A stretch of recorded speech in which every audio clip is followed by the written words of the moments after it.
Read பண்ண பார்க்கலாம். இதுக்கு என்னென்ன மெட்டீரியல்ஸ் ரெக்வயர்ட் பாருங்க. ஓகே ஓகே, இதுக்கு நமக்கு என்ன வேணும்னா ஒரு irregular ஷேப்பு கார்ட்போர்ட் வேணும். இது ரெகுலர் ஷேப்பா இருக்காமா? ரெகுலர் ஷேப்ல நம்ம என்னெல்லாம் படிச்சோம்?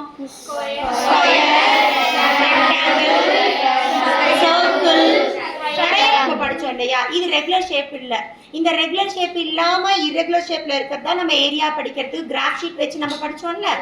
சரி, அதே போல இதுல சென்டர் ஆஃப் கிராவிட்டி கண்டுபிடிக்க போறோம். ஏரியா கண்டுபிடிக்கிறது ஒன்று படிச்சோம். ஏரியா கண்டுபிடிக்கிறதுக்கு என்ன எக்ஸ்பெரிமெண்ட் பண்ணோம்?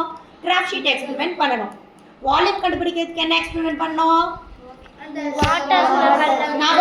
Very good. மெஷரிங் ஜார் வச்சு ஸ்டோன் உள்ள கைத்துல கட்டி இறக்கி எவ்வளவு வால்யூம் இன்க்ரீஸ் ஆயிருக்குன்னு கண்டுபிடிச்சோம். அதுல இருந்து டென்சிட்டி கண்டுபிடிச்சிட்டோம். அப்படிதானடா?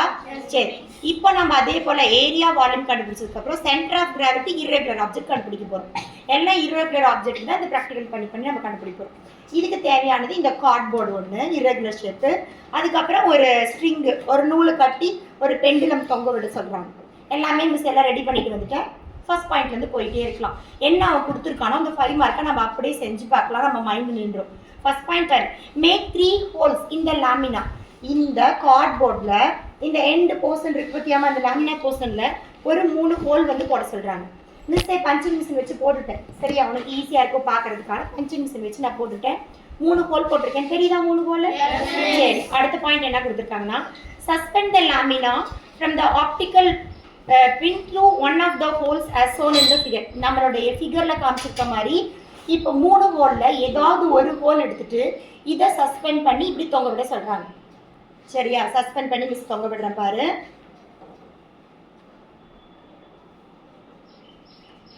தொங்க விட்டாச்சு.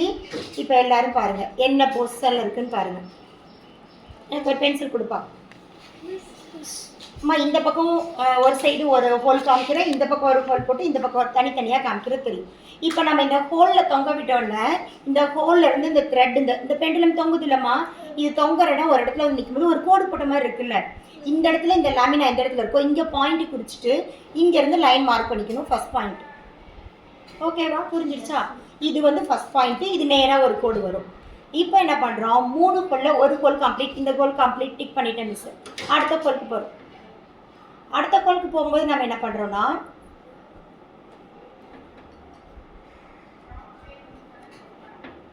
அடுத்த கோலுக்கு போய் அதே போல இனி ஒரு லைன் பண்றோம். அந்த கோல்ல வரும்போது அந்த எண்ட்ல வந்து நமக்கு நிக்குமா நிக்காதா? சரி, யார் பண்ற அடுத்த கோலுக்கு? வாஜனன். ஃபர்ஸ்ட் ஹோல் டிக் பண்ணிட்டேன். செகண்ட் ஹோலுக்கு நம்ம போடுறோம். நீ லைன் மட்டும் எனக்கு மார்க் பண்ணி கொடு பார்க்கலாம். எங்க போட்டிருக்கேன் லைன் மட்டும் மார்க் பண்ணி கொடு பார்க்கலாம்.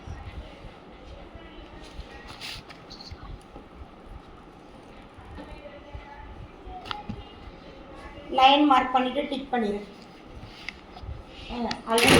ஆல்ரெடி அந்த கிளாஸ் நம்ம பண்ணியிருக்கோம். மார்க் பண்ணு லைன் மார்க் பண்ணு. கரெக்டாக மார்க் பண்ணியிருக்காங்க. ஓகே, பாயிண்ட் வச்சாச்சு. இங்கேருந்து இது வரைக்கும் கோடு ஆல்ரெடி நம்ம போட்டோம்ல பி கிளாஸ்க்கு அதனால போட்டோம். இது வந்து ஃபஸ்ட்டு நான் போட்டேன். இது செகண்டுக்கு டிக்கு. செகண்ட் லைன் ஓகேவா? சரி, தேர்ட் லைன் போகலாமா?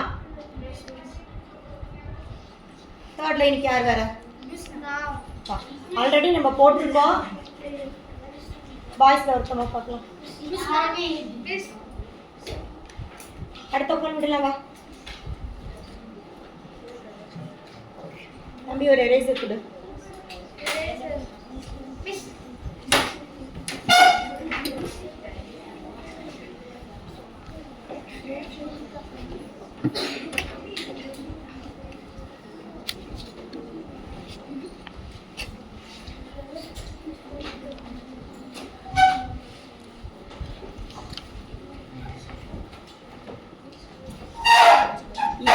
நீ சென்டென்ஸ் படிக்கும்போது பாரு எவ்வளோ கிளியராக உனக்கு புரியுன்னு சொல்லிட்டு 5 மார்க் படிக்கிறது ரொம்பவுமே ஈஸி. சரிதானப்பா? மார்க் பண்ணி விடு பார்க்கலாம். ஓ, மார்க் பண்ணு.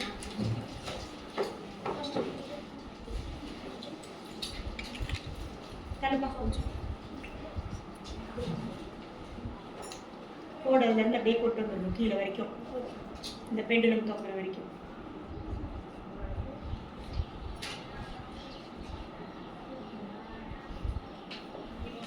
ஆக்சுவலாக வந்து இதில் நம்ம பாயிண்ட் மட்டும் மார்க் பண்ணி வச்சுக்கணும்டா.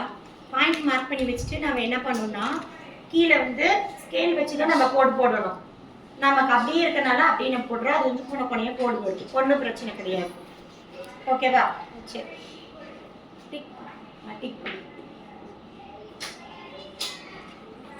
இது நான் போட்ட கோடு, இது வந்து ஜனனி போட்ட கோடு, இது அவனோட பேர் என்ன, பிரதக்ஷன் போட்ட கோடு. அருமை தெரியுதான்னு சொல்லிட்டு 3 பேர் போட்ட கோடு. 3 பேர் போட்ட கோடும் ஒரு பாயிண்ட்ல ஜாயிண்ட் ஆகுதா? எந்த பாயிண்ட்ல ஜாயிண்ட் ஆகுதோ அந்த பாயிண்ட்டுக்கு தான் நம்ம ஆரிஜின் வச்சுக்கிறோம். இதுதான் இந்த இர்ரெகுலர் ஷேப்ல இருக்கக்கூடிய கார்டோட சென்டர் ஆஃப் கிராவிட்டி. நம்ம சென்டர் ஆஃப் கிராவிட்டி படிக்கும்போது ஃபனல் வச்சு நம்ம படிச்சோம்ல. ஃபனல் வச்சு படிக்கும்போது சென்டர் ஆஃப் கிராவிட்டி எப்படி படிச்சோம்? நியூட்ரல் கொண்டு படிச்சா ஃபனல் சுத்திக்கிட்டே இருக்கும். இந்த இடத்துல வச்சா நம்ம கரெக்டா இருக்கணும். அதே போல இந்த இர்ரெகுலர் ஷேப்க்கு சென்டர் ஆஃப் கிராவிட்டி இது. இந்த பாயிண்ட்டை நம்ம கண்டுபிடிச்சிட்டோம். அவ்வளவுதான் நம்மளோட. ஓகே தானே? புரிஞ்சிடுச்சுல்ல? இப்போ ஒரு லைனா நம்ம போலாமா?